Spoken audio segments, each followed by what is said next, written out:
The story you are about to hear is true. Only the names have been changed to protect the innocent.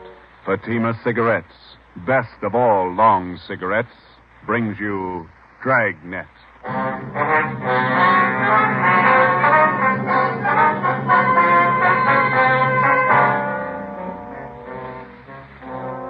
You're a detective sergeant. You're assigned to Narcotics Bureau. A vicious criminal has resumed operations in your city. His profession, dealer in narcotics. You know his name. You know he's guilty. Your job, prove it. If you want a long cigarette, smoke the best of all long cigarettes. Smoke Fatima. Fatima is the long cigarette which contains the finest Turkish and domestic tobaccos superbly blended to make Fatima extra mild. And that's why Fatima has a much different, much better flavor and aroma than any other long cigarette. That's why Fatima has more than doubled its smokers, coast to coast. So, if you want a long cigarette, smoke the best of all long cigarettes. Smoke Fatima. Dragnet, the documented drama of an actual crime. For the next 30 minutes, in cooperation with the Los Angeles Police Department, you will travel step by step on the side of the law through an actual case from official police files. From beginning to end, from crime to punishment, Dragnet is the story of your police force in action. It was Thursday, January 21st. It was cold in Los Angeles. We were working the night watch out of Narcotics Bureau. My partner's Ben Romero. The boss is Thad Brown, chief of detectives. My name's Friday. I was on the way back into work, and it was 3:49 p.m. when I got to the main lobby of the city hall. Public phone booth.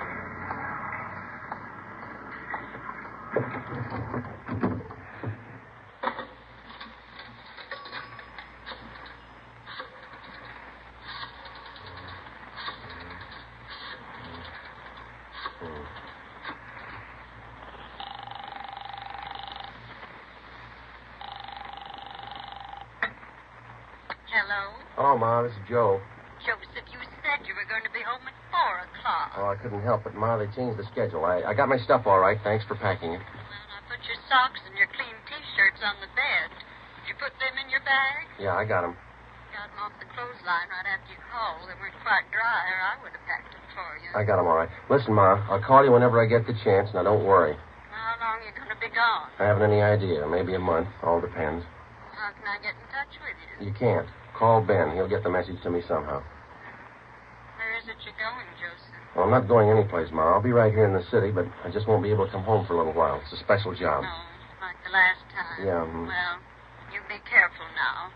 Watch what you order when you're eating out in those awful restaurants. Yes. And get your rest. Yes, you ma'am. need plenty of rest. Yeah, okay, Ma. I'll be all right. I was shopping today. I bought a nice loin roast for dinner tomorrow night. Now, you won't be here. Well, why don't you invite the neighbors over? The Newtons? That'd be good company for you. Well, maybe I'll ask your Aunt Elizabeth over. Yeah. Now, don't worry. If you want to get in touch with me, you deliver the message to Ben, okay? Yes. All right. What kind of work you be doing? It's going to be dangerous? Oh, it's just another job, Ma. It'll work out. I'll call you when I can. All right, Joseph. And be careful now. Take care of yourself. Yeah, you too. Goodbye, Ma. Joseph. Bye.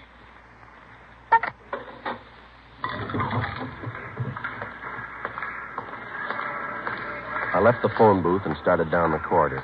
I went up a short flight of stairs and turned left. The afternoon crowd in the city hall seemed heavier than usual. I walked past the elevators and turned right down another corridor. It was 3:58 p.m. when I got to room 24, Narcotics Bureau. Captain White, Hi, Joe. you want to take these? Yeah, sure. My badge. Okay. There's all my identification and my gun. Right. I'll take care of them for you. These clothes look all right? Just a minute. Now, let's see. Yeah. I don't like that tie. Romero, Yes, Skipper? let's see your tie. Yeah, swap with Friday, will you, Ben? Oh, Christmas tie's pretty loud. Mine's not. That's the idea. Here's some stuff to carry in your pocket. Social Security card, ID card, all made out to Joe Kybert. Mm-hmm. Some book matches from St. Louis, a couple from Reno, Nevada. Okay. You pick up another gun? I loaned him my .25 automatic. It's small. It's easy to carry. Suit yourself. I don't have to tell you to be careful. No. It's a chance we've been waiting for, Joe. A lot depends on you. I'll do what I can. Just one thing I want to tell you. Take your time. Take all the time you need. Don't push it. I understand. No time limit. Your time's up when they find out who you are. Captain Lynn White and I left the Narcotics Bureau together with Ben and Johnny Bingham. We went down the hall to the office of Chief of Detectives Thad Brown. As in most major narcotic cases, the plan involved the coordinated work of all three offices, the federal, state, and our own local bureau. The operation involved a great many men and a lot of time. When we got to the Chief of Detectives office, two men were with him. Bill Craig, the agent in charge of the Federal Bureau of Narcotics for the Southern California area, and Inspector Virgil Beckner, head of the State Narcotics Bureau for our district. All of us had one common goal, the apprehension and conviction of two men, Arthur Belmont and Ralph Costello. The first man on the list, Ralph Costello. Chief Brown outlined the overall plan. Craig, your federal men have been tracking Costello off and on for 3 years now. Beck's with your state agents. Same for our men. This time we can't afford to miss. You figure an undercover man working locally? Is that right, Chief? Yeah, Craig, he'll start right from the bottom, work up the line till he gets to Costello, if he gets there. Beck? Where are you going to start? Captain White, would you lay it out for Beck and Craig? Yeah. Friday here's going to handle the job. He's got his full instructions. Joe, you want to fill him in? All right. I'll make my first contact tonight. I'll meet in a bar down on South Pico with another one of our undercover men, Benny Arredondo. He'll introduce me as Joe Kyber to one of his informants. The informant is supposed to help get me into the Flats gang. The same bunch running on the south end of town? Yeah, small-time peddlers, precurious, a little bit of everything. Go on, Friday. When I get in the gang, I run with them until I find out where and how they make their buys. After you get a contact, you make buys all the way up the line and get as close as you can to the top. Yeah, that's right. You worked out your contact with us? He knows that under no conditions will he be seen around the department here. It's been set up that I have a hotel room lined up down on the east side. Romero here and Captain White will be my only contact with the office. I'll be using the name Joe Kyber. Sounds all right to me. How about you, Craig? How about that informant, Friday? Can you count on him? Arredondo thinks a lot of him. He says he's a good man. He's the first rung on the ladder. He's got to be solid. Well, if he's not, we won't have far to fall. Depends on how you look at it. You can kill yourself in the bathtub. 8 p.m. Thursday, January 21st. I checked in at the Casino Hotel on Terminal Street. I registered as Joe Kyber, Omaha, Nebraska. I was given the key for room 5. The rent was $7 a week. I unpacked a few things I had in my bag, went down the hall, and took a shower. I went down to the lunchroom on the corner. I had an egg sandwich and a cup of coffee. It was 11:18 p.m. when I walked into Blue Wright's Bar and Grill. I ordered a beer and sat down. I watched the missing persons program on the television set above the bar. Lose somebody, Kyber? Hello, Benny. Been here long? I just got here. Where's your boy? Sitting over there with that fella in the blue suit. Name's Gene. Who is the guy in the blue suit? More of the Flats gang. Oh. Gene's lining up your introduction now. Guy's name is Ludwig. I call him Lud. He knows me as Steve. Right. What do we do? Sit tight till Gene gives us the word. The tie of yours looks like it's on fire. Look all right? I wouldn't wear it. Lud would. Get in the hotel okay? Yeah, all set. Room 5.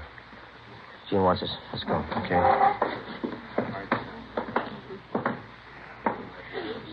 Hi, Steve. See, your boy got here. Yeah. Gene, meet Joe Kyber. Hi. This is Lud. Joe Kyber, Lud. Sit down.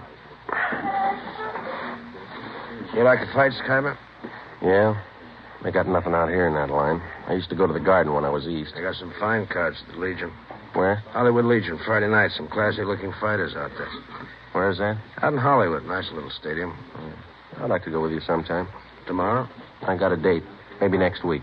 Bring her along. A lot of women go. Not this one. Okay. Hey, you guys hungry? I could eat. Yeah. Joe? Sure. How about here? Nobody eats here. Well, steam table over there. The stuff smells pretty good. So does garbage if the wind's blowing the other way. Let's get a first tip sandwich, huh? How about Galbraith over on Sotelo? Okay. How about you guys? Sure. Well, let's go. All right. You from the east, Kyber? Omaha, Memphis, all around. Yeah. You don't talk very much. You do. You talk tough. Are you tough? Sometimes. This place we're going to go eat, sometimes the meat's tough, too. Yeah? Just like a piece of tough meat, you can always cut it down to size. The following week at the fights, I met some of the other members of the Flats gang. They were a typical group of hoodlums. Unlike fiction writers have portrayed them, generally gangs of this type do not operate under a gang leader. Each member considers himself the best of the lot. For all practical purposes, they didn't need a leader. But as in any group, some men are more dominant than others.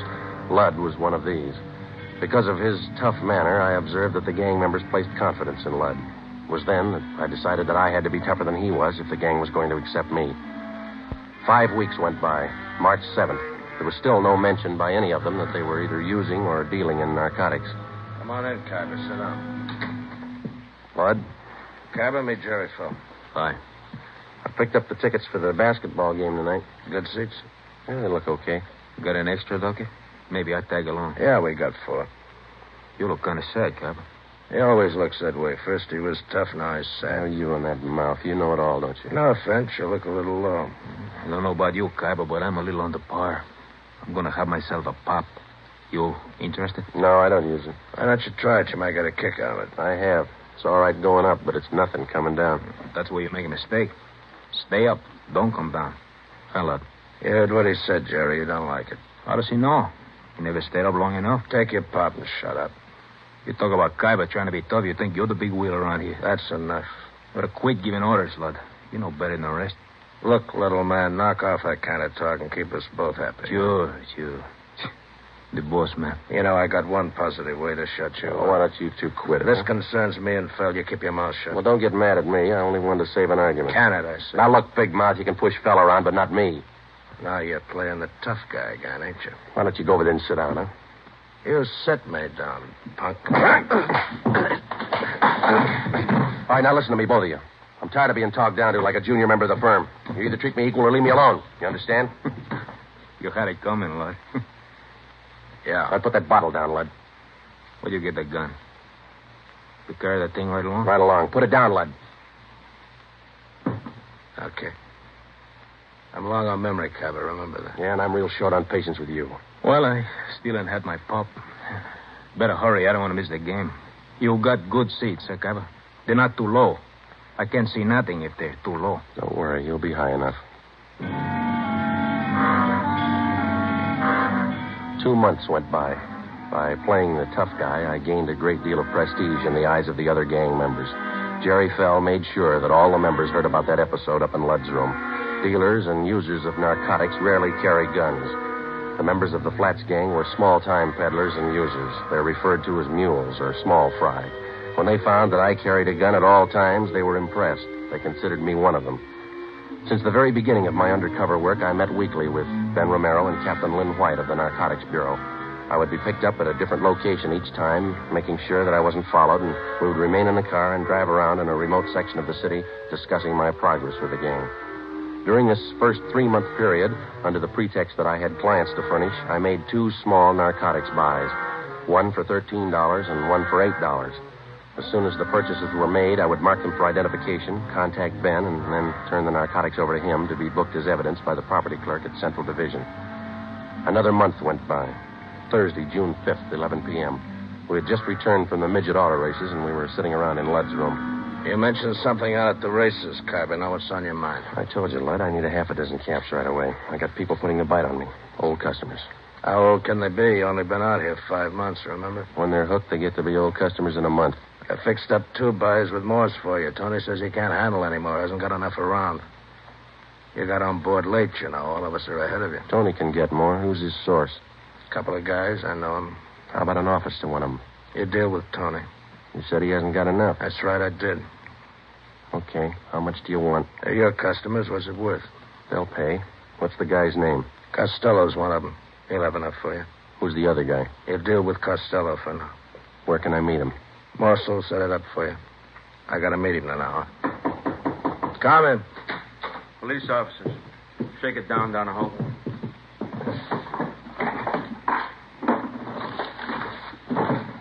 What's the trouble? Checking for a robbery suspect. Find anything, George? Room's clean. We don't know anything about a heist. You'll have to come downtown and answer a few questions. What's the matter with you, fella? You look like we spoiled your party. Yeah, you spoiled it. You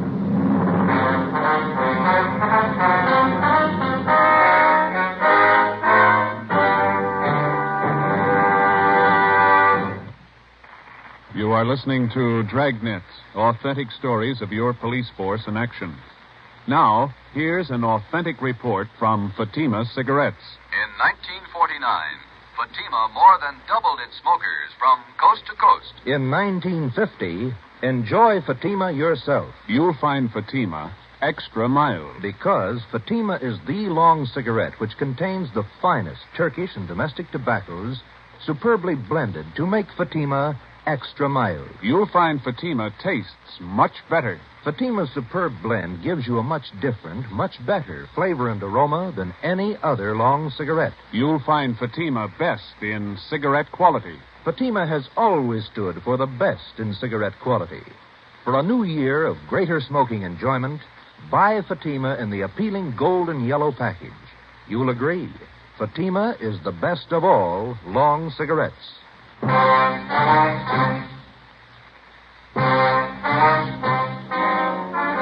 chance of my being picked up while working on an undercover assignment was one which all of us had considered. Since only a handful of men out of some 5,000 working police officers in the department knew anything about our narcotics investigation, we knew that such an occurrence was not impossible. It's one of the chances we had to take. In this instance, we lost, and the critical meeting with one of the men we were after was forestalled. How long our detention at police headquarters would delay my meeting with Ralph Costello was anybody's guess. Could mean weeks or maybe months. I was booked on suspicion of 211 PC, robbery. So was Ludd. The next afternoon, I was taken from cell block 10D2 to the interrogation room. Come on in and sit down, Khyber. How are you, Friday? There's a tight squeeze. The booking number's been canceled, Joe. Print's been stopped. Those two men from robbery who pulled me and Wynn and Donahoe, I thought I was in trouble for a minute. They had no idea you were in that room. Once they got up there, they had to follow through. Well, they played it right. They remembered their etiquette. If either one of them had said hello before you did, you might have been in big trouble. Well, I'm in big trouble anyway. I had a meet all set with Costello. Almost set, anyway. It's just a case of bad timing on that pickup, huh? Well, if they'd have got there 2 hours later, it might have been different. Well, how do you stand now? How close are you to Costello? I need some more money. I got to pay off Ludd. And he'll take you to Costello if you pay the right price? Yeah. Ludd's working through Morse. You know about him. Remember, Friday, if there's any questions when you get back to that gang, you were booked for CCW. You're out on bail. Yeah. I got you another gun, Joe. 32 automatic. Okay? Yeah, thanks. I couldn't go back with the same one. What about the federal and state men? How are they doing? Pretty good. Federal men picked up Costello in Fresno. He was connected with the sale of 6 cans of H. Mm-hmm. That much heroin up there. No wonder Ludd can afford to hold me up. He knows there's a shortage down here. Case isn't too strong against him. When it looked definite that we had him, they were going to call you off. He's out on bail. Costello's back down here now. Yeah. Seems like we get our hands on the guy, but we can't hold him. Narcotics in their possession or under their control. That's what the book says. That's the way we got to get him. We'll get him that way. It's up to you now, Friday. Stay with it and keep your chin covered. And if you need anything, Joe, call. Your mother's been over at the house for dinner a few times. She's okay. Thanks. Tell her I'm all right, will you? Sure. She worries a lot about you, Joe. Anything happened to you, it'd just about kill her. That makes 2 of us. I'll see you. Before I left the city hall, Captain White drew out some more money from the Secret Service Fund. This fund is for the sole purpose of undercover work. This latest amount was for the narcotics buy that I hoped to make with Ralph Costello. An hour before I left, Ludd was released on a writ that he had arranged for. Saturday, June 7th, 9 a.m., I checked back into my room at the Casino Hotel. During the 3 weeks that followed, I kept asking Ludd to arrange a meeting for me with Tony Morse, the next man on the ladder, on the way up to Costello. Ludd kept stalling me. Another week went by. Captain Lynn White, Ben, and I held our regular weekly meetings. On July 6th, Ludd told me that a meeting with Morse had finally been arranged for 8 p.m. that night. I called Ben and told him I'd meet him and the captain immediately after I talked with Morse. At 8 p.m., following the instructions Ludd had given me, I was in the downstairs waiting room at the subway terminal at 5th and Hill. I was told to wait for the apple vending machine.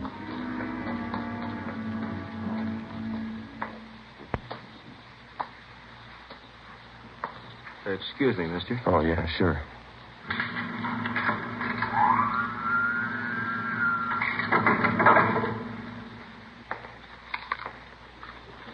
Khyber?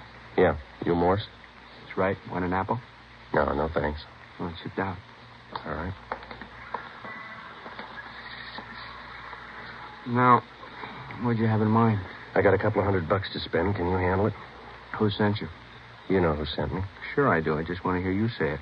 Lud. We can handle it. What'd you have in mind? I said $200 worth. That's 40 caps. We got it. None of that Mexican junk. I want European stuff. You bought before. You'll take what we got. That last buy I made through Lud, the junk was cut to nothing. Can only use so much milk or sugar, you know. By the time it got to you, it was probably cut pretty thin. So was the price you paid for it. I'm not looking for bargains. I push to good people. I want good stuff. You'll do better this time. You're not dealing with Lud. Sure, we cut it. No more than anybody else. Not as much as Lud. When can I get it? You got some sick people? Couple. Have it for you in an hour. Where's the meat? Got a watch? Yeah. What time you got? 12 minutes after 8. Add a minute. Make it 13 after. Okay.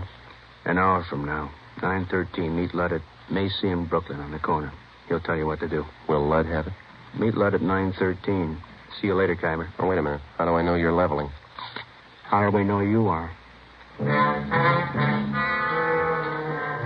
I went out the front of the subway terminal building. I took a cab down to 7th and Main. I got off and walked into Pop Sherman's bar.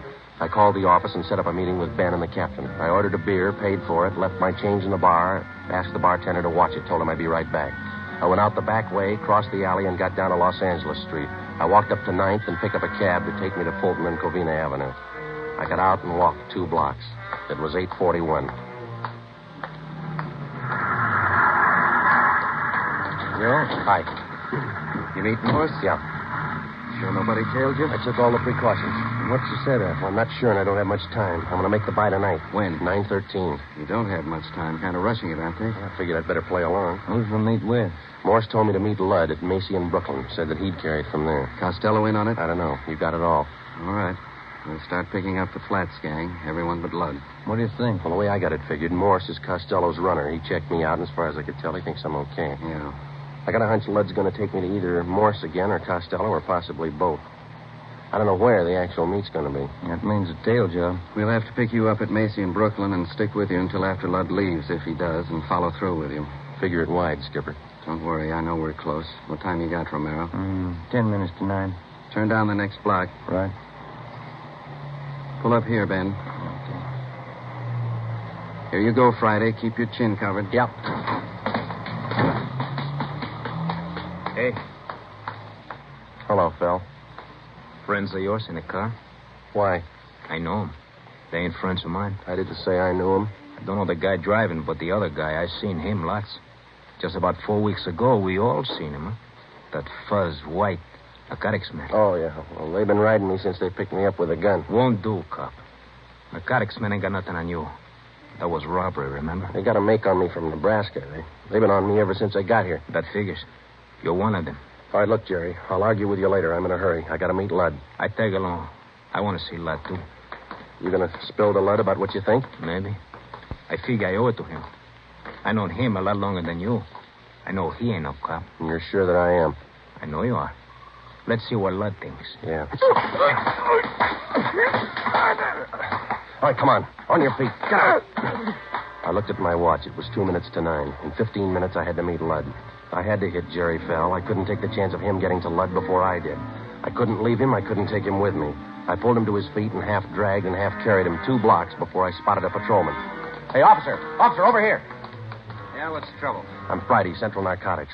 Yeah. Take this man and get him downtown. Contact Chief Brown. He'll identify me. Serial number 2288. Friday, Narcotics. The suspect's name here is Jerry Fell. You got it? Yeah, you got some kind of identification? No, I haven't. Not a thing. This is special duty. I'm sorry, I don't know you. Have to hold you till I call in. All right, but hurry, huh? Call box right here.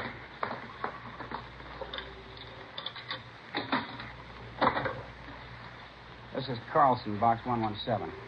Check on a matter with the Chief of Detectives, Brown, will you? Yeah, that's right. Have a man here who identifies himself as Friday. What's your first name? Joe Friday. Tell him to hurry. Yeah.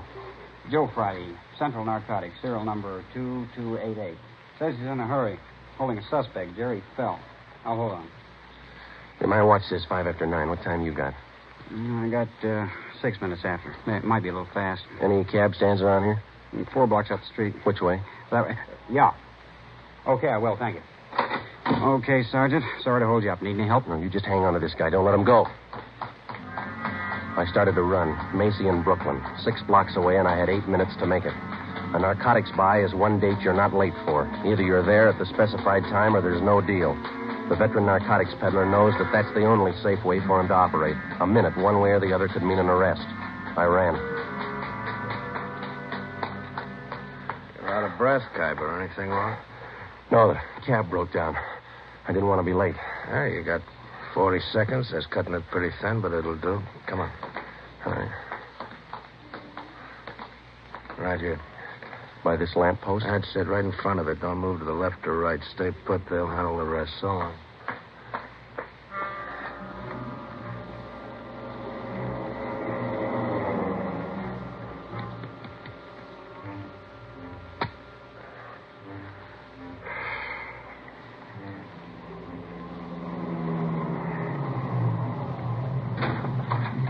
Get in, Khyber.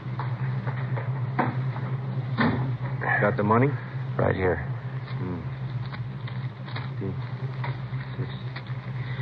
200. Here's your package. Okay. That's it. Joe Khyber, meet Ralph Costello. Hi. Hello. Out this side, Khyber. Okay. I'll see you.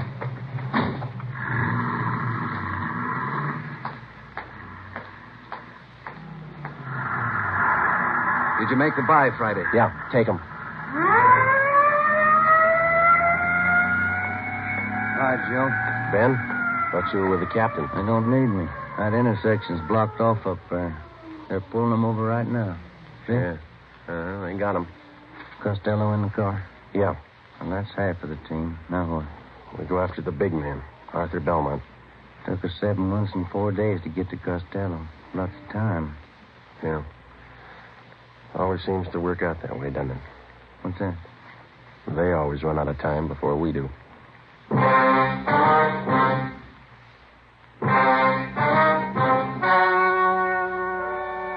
The story you have just heard was true.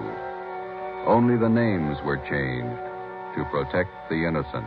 On July 6th at 10:45 p.m., Ralph Costello was taken to the Narcotics Bureau, the interrogation room. In a moment, the results of that interrogation. It's amazing how many long cigarette smokers are changing to Fatima. Here is the actual report. From coast to coast, Fatima has more than doubled its smokers. Yes, more and more smokers every day are discovering that Fatima is the best of all long cigarettes.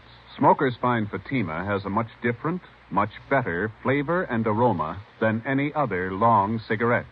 They find that Fatima is extra mild because it's the long cigarette which contains the finest Turkish and domestic tobaccos superbly blended to make it extra mild. Enjoy extra mild Fatima yourself. Best of all long cigarettes.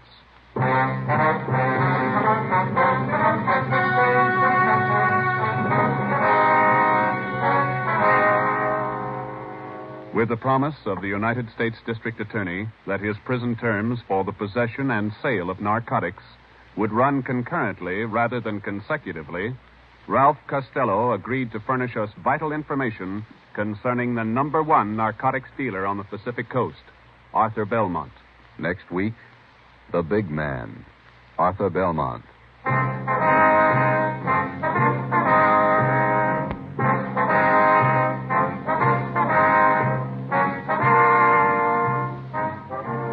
You have just heard Dragnet, a new series of authentic cases from official files. Technical advice for Dragnet comes from the Office of Chief of Police W.A. Wharton, Los Angeles Police Department.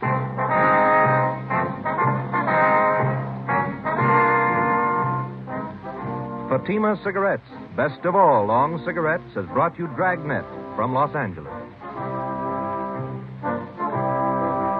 Hear Mr. and Mrs. Ronald Coleman in the Halls of Ivy tomorrow evening on NBC.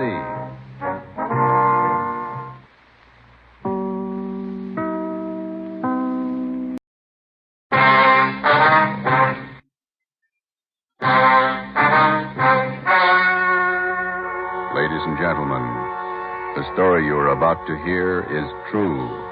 Only the names have been changed to protect the innocent. Fatima Cigarettes, best of all long cigarettes, brings you Dragnet.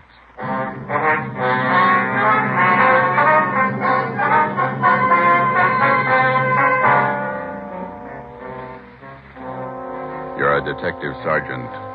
You're assigned to Narcotics Bureau.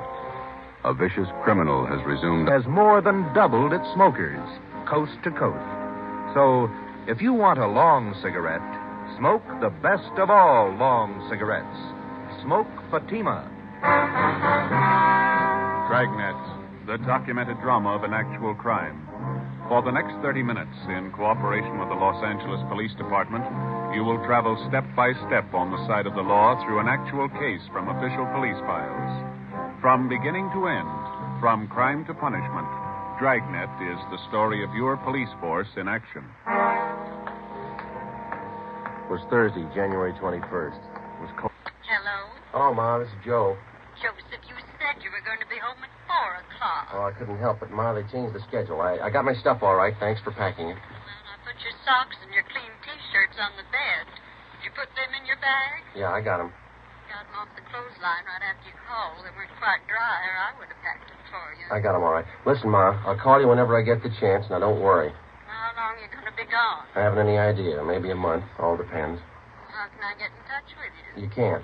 Call Ben. He'll get the message to me somehow.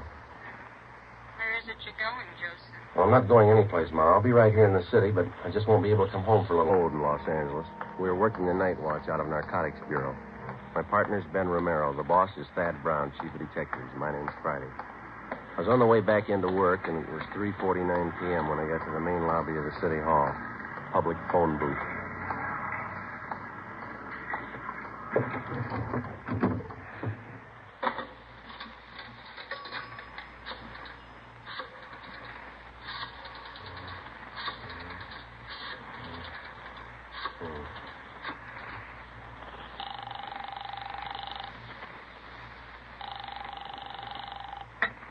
Operations in your city. His profession, dealer in narcotics. You know his name. You know he's guilty. Your job, prove it. If you want a long cigarette, smoke the best of all long cigarettes. Smoke Fatima. Fatima is the long cigarette which contains the finest Turkish and domestic tobaccos superbly blended to make Fatima extra mild. And that's why Fatima has a much different, much better flavor and aroma than any other long cigarette. That's why Fatima